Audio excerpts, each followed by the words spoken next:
Welcome to Economics Happy Hour. My name's Matt. And I'm Jadrian.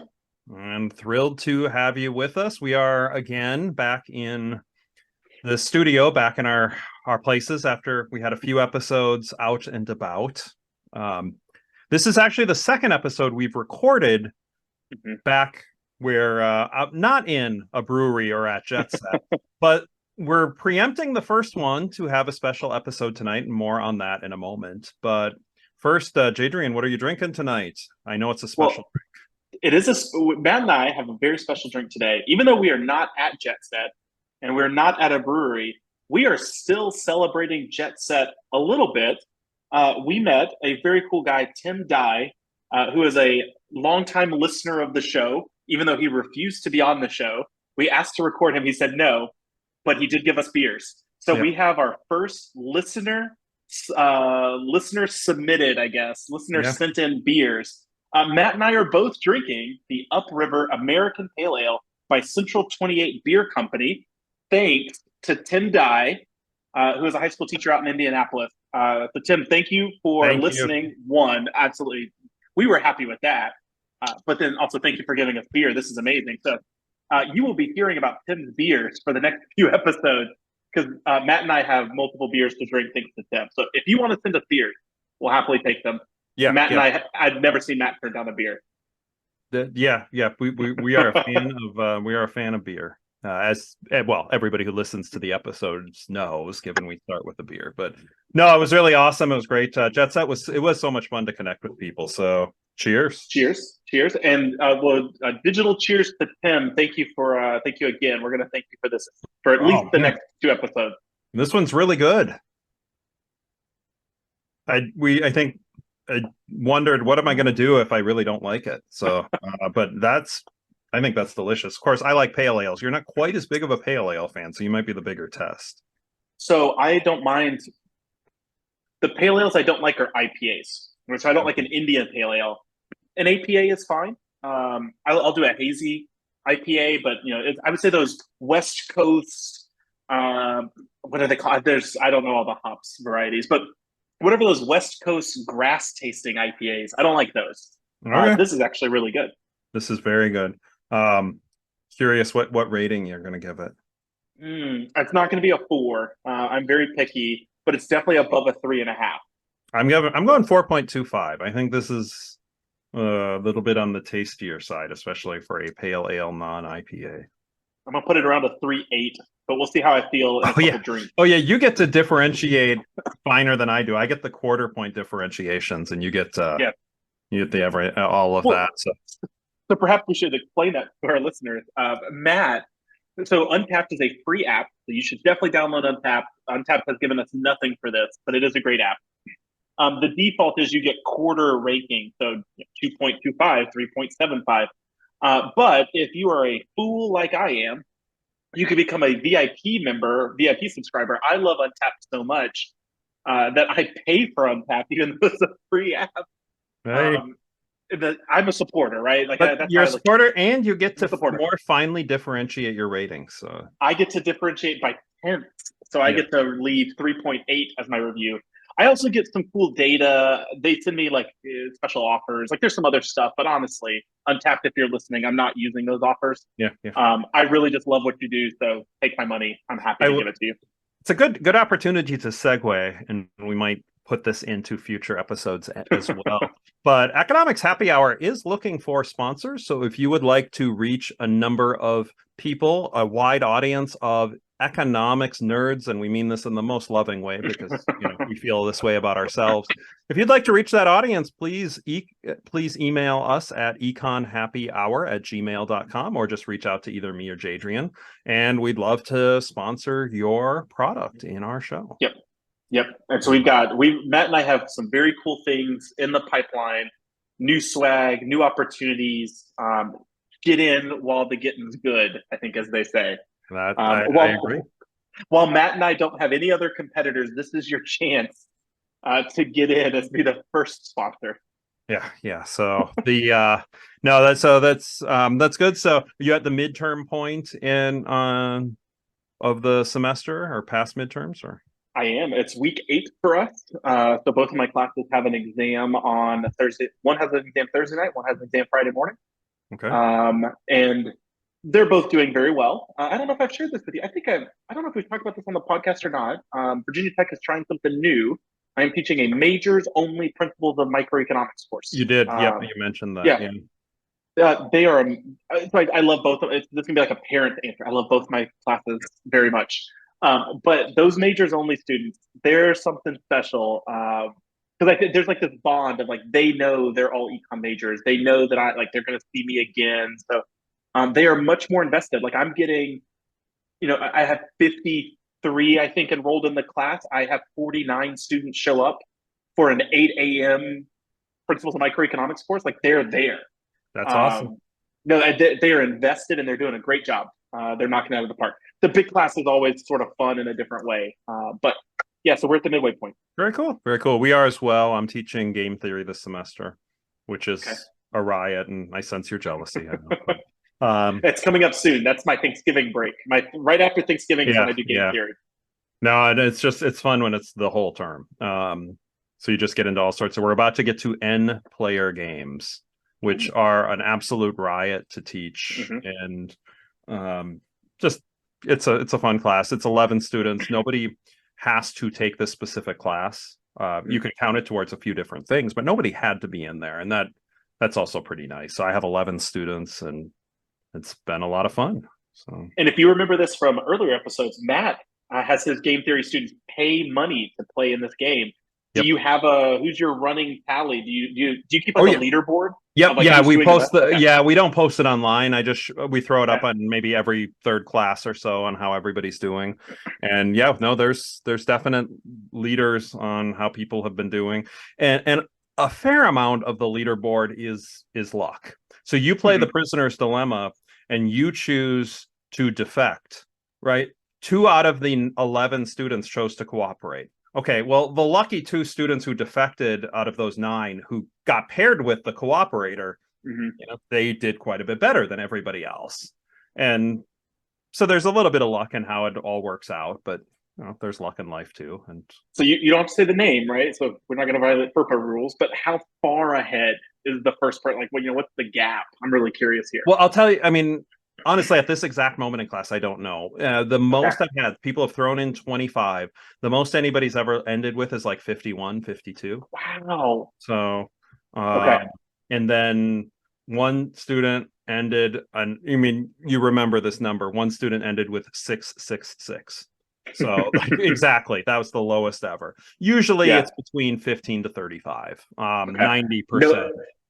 And since we talked about gambling last time, no VIG on this. You're not getting a cut. No. That might be getting me fired. I went and talked to the provost about it when I was an assistant professor, and they I talked to the dean. The dean said okay, but let's talk to the provost. The provost said okay. However, if a student can't cover, for legitimate reasons, we need to make sure they that you can handle it. And then over the years, I've had 1 or 2 students who've really come up and they've said, look, this I know it sounds dumb, but this 25 is tough for me right now. And then we've covered that for them. So I got permission all the way through, the ranks on that. So it's a lot of fun. And I remember in a previous episode, you mentioned game theory is your favorite topic. So it's been a lot of fun. Game theory is not the topic of today for us, though. The topic for today, we are recording this on Monday. We're going to be dropping it on Thursday, and the Nobel Prize was announced first thing this morning. Yes. So Claudia Goldin won the Nobel Prize as an economic historian, and it seems to be universal praise. Usually people are never trashing the Nobel Prize winner from the econ circles, but a lot of people are pretty excited about it, about this particular announcement. So I thought of this, and I actually thought a little bit about you because, she did a lot of work on labor markets and gender, and Marginal Revolution has a profile on her on women in economics, and I know you helped to lead the Women in Econ group at Penn State when you were there, I believe. So actually, I thought about this. I thought about you actually before we decided to record this even. And then I think on the spot we said we'll record it. But so what were your thoughts on her winning the Nobel Prize, Dr. Goldin winning? Very cool win. Very well, definitely worth it. So there's some things that stood out. So I have been so I'm not teaching labor right now, but I have taught labor for like 10 years before. When David Card won the Nobel Prize, like we were just about to start talking about minimum wage and labor markets. Like it could not have lined up better whenever that had happened. So like anytime there's like a Nobel Prize winner that sort of fits with what you're teaching, it's amazing. So it was really cool because I got to talk to the students that this actually works out nice. We talked about this majors only course. So that course was at 8 a.m. This award, I think, is announced U.S. time 5:30, 6 About o'clock. that, yeah, it's in, Yeah, it's in the neighborhood of that. it's early. So I had seen it like right before I had left to go to work, to go into the office. I get to the office around 7. And so I was just pumped. And so like the students are coming in, a little drowsy because it's cold and raining. And I'm like, y'all, the Nobel Prize came out today.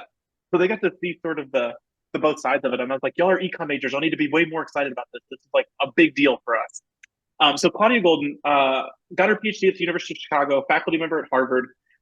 So a couple things jumped out that I think were really, really interesting, that I noticed first. One, she won by herself, which is a huge thing. Especially, I was trying to look to make sure right beforehand. I don't think that has happened since 2000. And if I scroll back, 2017, Richard Thaler won by himself.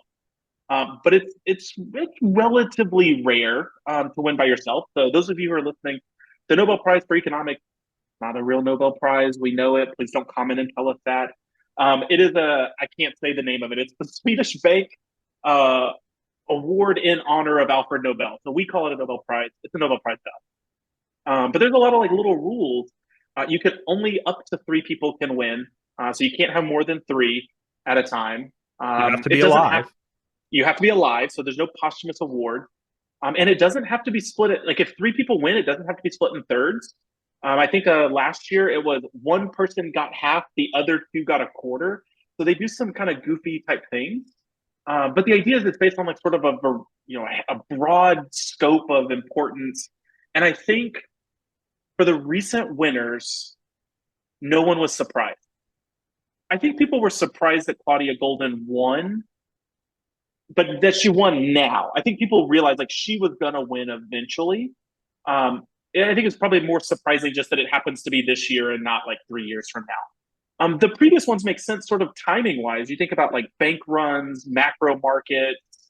You think about the Nobel Prize winners who won for poverty, sort of these big topics that were happening regularly. Claudia Goldin largely is sort of an economic historian, she's a labor economist and economic historian mixed together.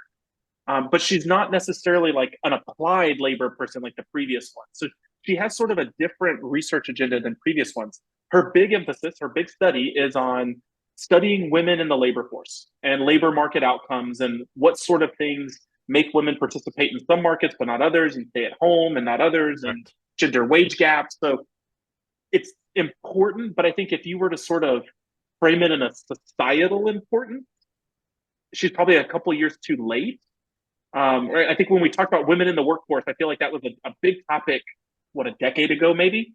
So I think it's really cool that she won. I hope you could tell in my voice I was pumped that she won. But I think there's lots of really great people who won it this year.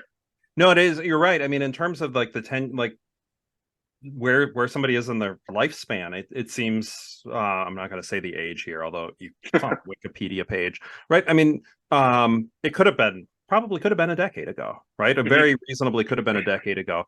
And you mentioned, I mean, there's a lot of work on what increased women's labor force participation rates. One of the papers that give a shout out to Brian Albrecht for being probably one of the first major economists on Twitter to be kind of tweeting about this, but starts with the power of the pill and how birth control, and it makes total sense in retrospect. But I mean, if you think back historically, before that comes about, there's significant more barriers to career and significant other factors with marriage decisions. I And that could, was one of the primary papers with Lawrence yeah, Katz.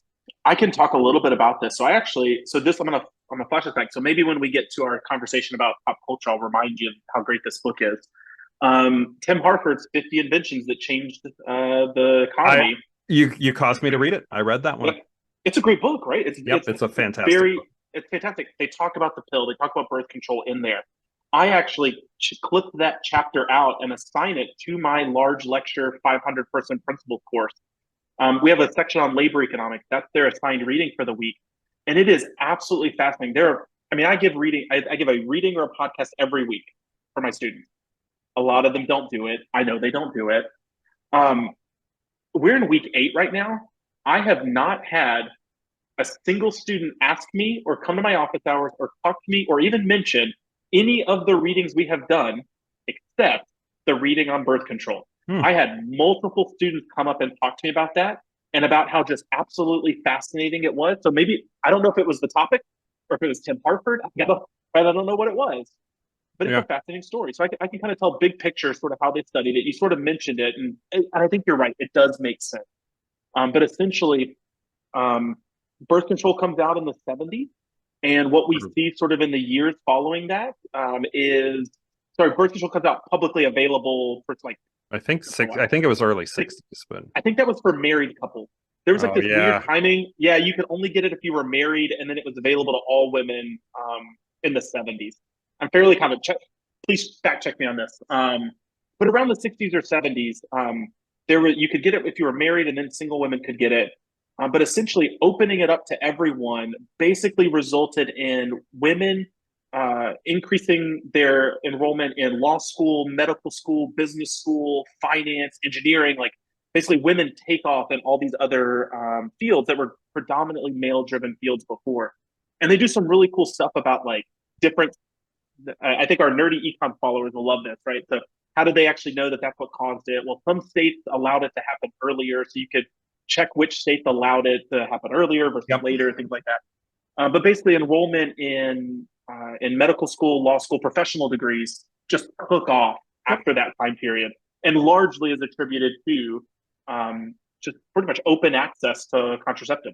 Yeah, and so if you think back, if you're considering medical school, I mean, medical school is a massive investment of time and energy, and you are taking out student loans, right? You're taking out student loans for something that's incredibly difficult, and there will be this big financial reward if you make it through. If you finish, you gotta finish. Before the pill, right? The odds of getting through without getting pregnant were naturally much lower.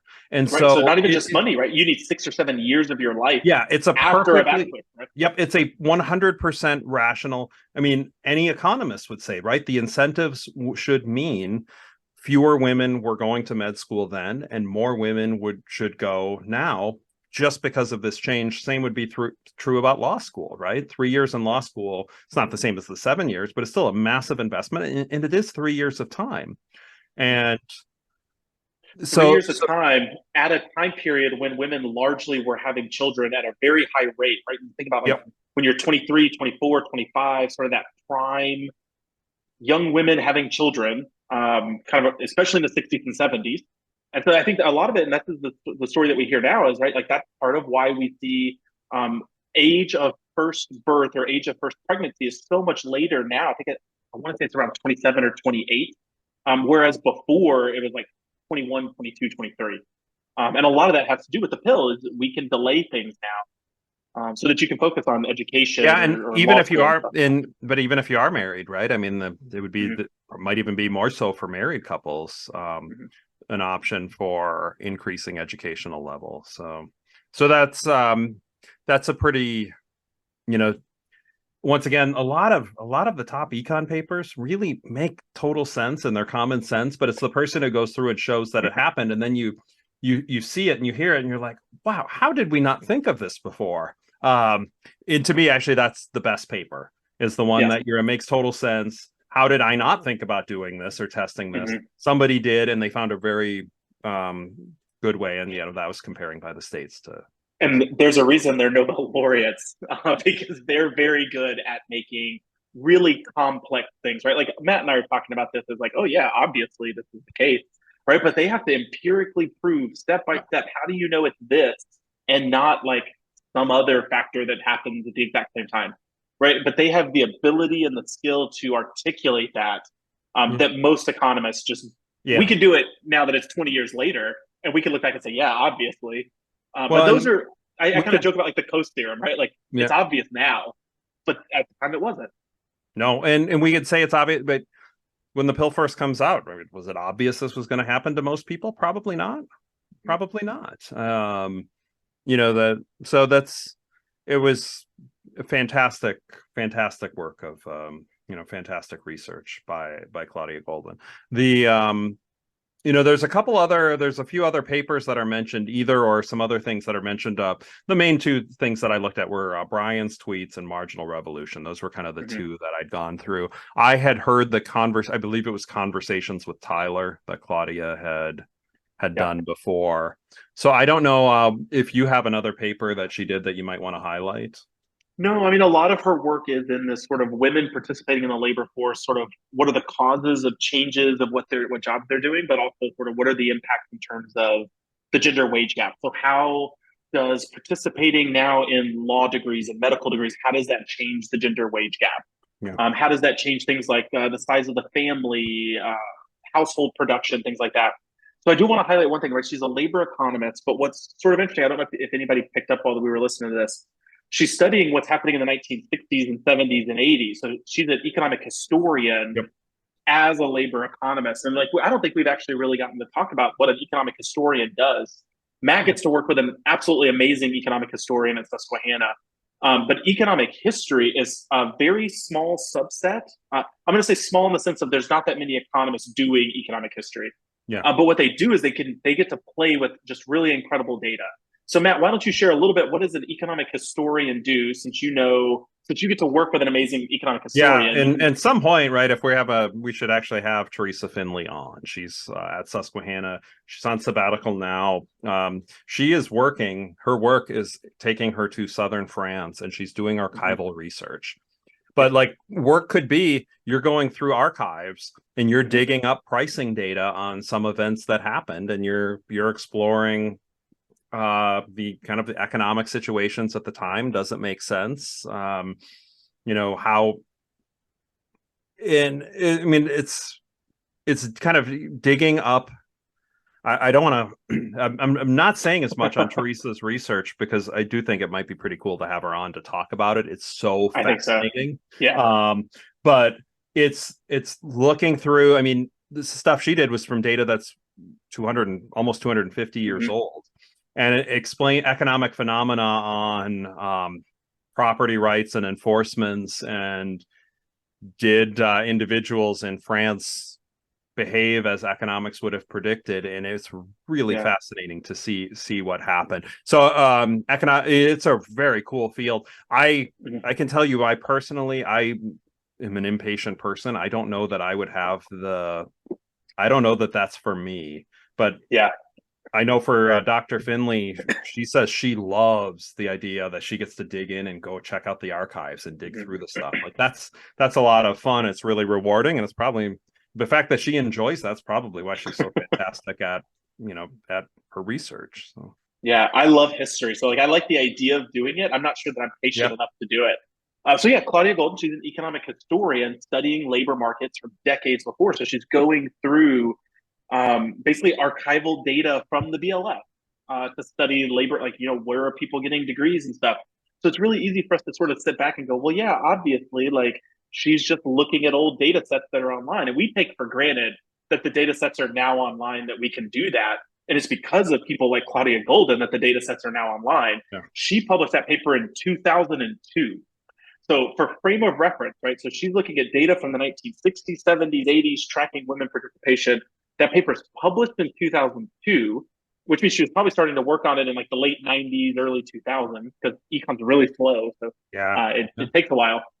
I tell this to my students all the time, to give a frame of like technology around that time. YouTube was not created in 2002. There was no YouTube. There was no Facebook. She was getting these resources like herself, digging through old printed manuals of Excel, or not Excel sheets, but spreadsheets at the time.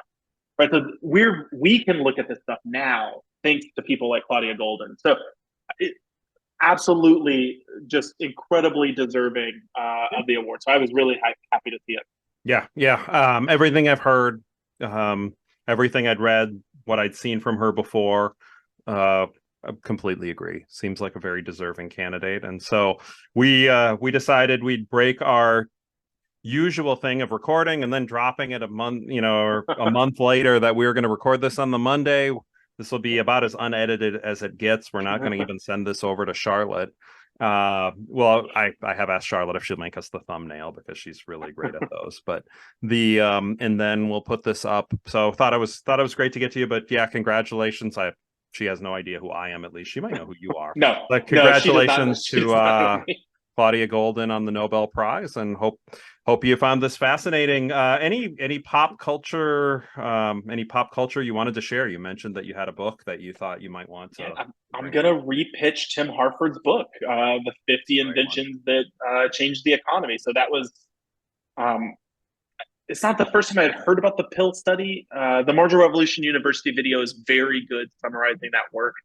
But I think Tim Harford does a really good job of summarizing it. So, and I'm fairly confident that he's a writer he writes a lot of stuff for the BBC, Financial Times, things like that. My guess is he has a Financial Times or a BBC article about the birth control pill and Claudia Goldin's work. So if you're listening and you want to hear these articles, you want to read the stories, we're going to drop them in our Substack. So make sure you just log in, Econ Happy Hour Substack. You'll find it all there. So I'm going to repitch Tim Harford's book only because it is just such a great book and it has this little snippet in there. I definitely think it's worth a read, and I'm glad to hear that you also enjoyed it. Yeah, I don't think I have anything. I don't think I have anything relevant to say. To this exact topic. The closest that I'll do is a clip that I was introduced to a long time ago by Dirk Mateer. And then I have included it in a recent video where I was talking about what's called the Bertrand duopoly within game theory. And there is a clip from I Love Lucy where they're setting up a hamburger stand right next to, literally in the same building as somebody else setting up a hamburger stand. And a Bertrand duopoly is a duopoly where the two firms compete versus each other strictly on prices.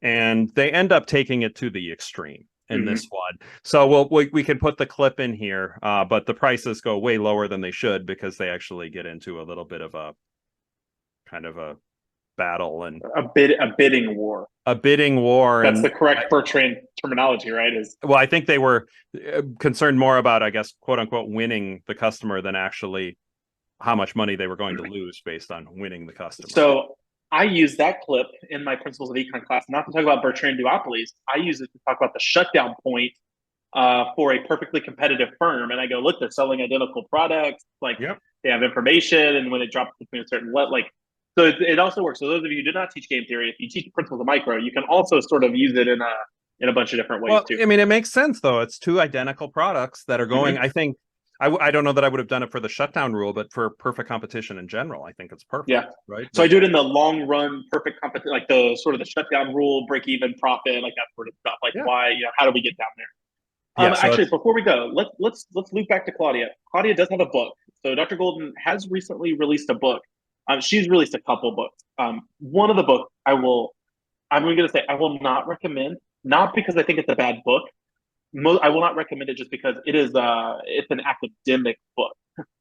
So one book is called The Race Between Education and Technology. This book is like, if you're on the YouTube channel, you can see me holding up my fingers for it. It's thick. It is thick and it is academic. It is written for academics. I would not recommend that to a casual reader unless you really like economics. However, she did just come out with a new book a couple years ago that is more sort of in the pop culture space that summarizes her work. So it's Career and Family, Women's Century-Long Journey Towards Equity. And it is very much more of the summary of her economic history, labor economics, her work in that space. I haven't gotten a chance to read it. It is on my bookshelf of one of the. I have a. I have a to be read pile that is probably bigger than my books that I have read. But Mine is this might kick me into obnoxious. reading. Mine's obnoxious. What's helpful on mine is I mean, my physical book, it's just getting out of hand. Audio books that are combined with Kindle are a little better, and I see you can do that, and even not for that much more money. So I like that. There's a Kindle price, and then you can add audible narration for not much more. So I may have to do that today and add that. I have not read that book. I remember hearing about. I think I heard about it. I think that's part of why she was on the podcast circuit a year or two ago. So I might squeeze this into my book reading list since I haven't.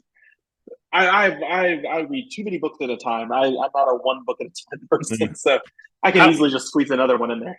Yeah, I mean, we don't want to extend this too much longer, but your goal normally is 52 books a year, and I'm not close. Normally you've blown past it, but it seems like, Yeah. I mean, quite frankly, am I correct in saying, like, I hypothesized? I mean, first, before I say this, congratulations, like, your newsletter is taking off, and it's awesome. And I assume everybody listening to this knows about Jadrian's Monday Morning Economist, but if not, and those if not are probably the people who subscribe because they knew me. But if you're not familiar, it's absolutely wonderful outlet. It seems like the success of that is keeping you so busy that it may be taking a little bit more of your time, and hopefully it's not because we're doing this that's taking no, it's definitely not this. I will say this, that is a different thing compared to before. This is going to sound so pretentious when I say it, but like it's more of the sense that I do try to read 52 books a year. I'm still going to try. So like Thanksgiving break, I usually that's usually a big gap. I can knock out a couple. Winter breaks, I can usually knock out a couple.